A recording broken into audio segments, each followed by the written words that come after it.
কলকাতা বিশ্ববিদ্যালয়ের সিলেবাসে এবার ঠাঁই পেল জ্যোতিষশাস্ত্র। শুধু যে জ্যোতিষশাস্ত্র তা তো নয়, সঙ্গে রয়েছে বেদ, বেদান্ত, পুরাণ।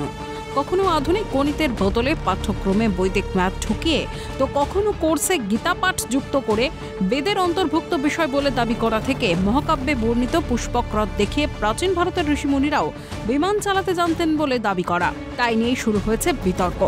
কলকাতা বিশ্ববিদ্যালয়ের ভারপ্রাপ্ত উপাচার্য শান্তা দত্তের দাবি, দ্বিতীয় সেমিস্টার থেকে জাতীয় শিক্ষানীতির সুপারিশ অনুযায়ী স্নাতকের পড়ুয়াদের বেশ কিছু ভ্যালু অ্যাডেড কোর্স করতে হবে। সেই কোর্স কি হবে তা ঠিক করতে বিশ্ববিদ্যালয়ের ডিনদের নিয়ে কমিটি তৈরি করা হয়েছিল।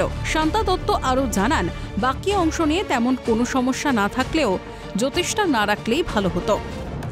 বিষয়টা হচ্ছে যে ওই সিলেবাসটা কলেজ থেকে প্রিন্সিপালরা করে দিয়েছিল, হ্যাঁ, তারপর ওটা ডিনস কমিটির কাছে প্লেসড হয়েছিল।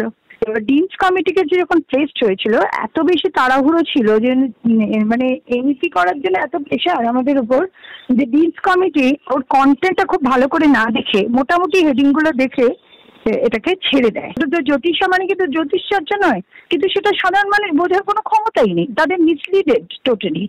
আমি তখন পুরো সিলেবাসটা ওইটা অন টেবিল পুরো সিলেবাস ছাটকাট করে দিয়েছি প্রথম থেকে শেষ। ভেতরে আরো ছিল বাস্তু, স্টোনস ইত্যাদি ইত্যাদি, সব কিছু বাদ দিয়ে দেওয়া হয়েছে। বাদ দিয়ে অনেক ছোট করে আজকে সেটা অ্যাপ্রুভাল হবে,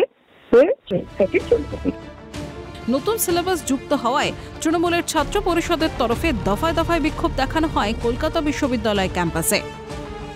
কিছুদিন আগে কলকাতা বিশ্ববিদ্যালয়ের কর্তৃপক্ষ একটি নোটিশ দেয়, যেখানে তারা বলে আন্ডার গ্রাজুয়েট কলেজগুলোতে জ্যোতিষশাস্ত্রবিদ্যা বলে একটা পেপার আনা হচ্ছে, এটা কম্পালসারি। এ বিষয়ে এবিভিপি নেতা দেবাঞ্জন পাল নাম না করে মুখ্যমন্ত্রীকে কটাক্ষ করেন। কি বলেছেন তিনি, শুনুন।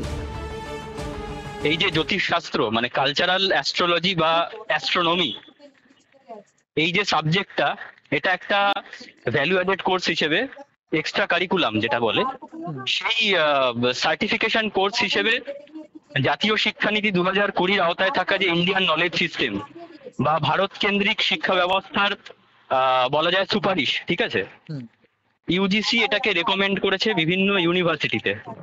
এখন ভারতীয় সংবিধান খুললেই আমরা দেখতে পাবো যে education is subject under concurrent list.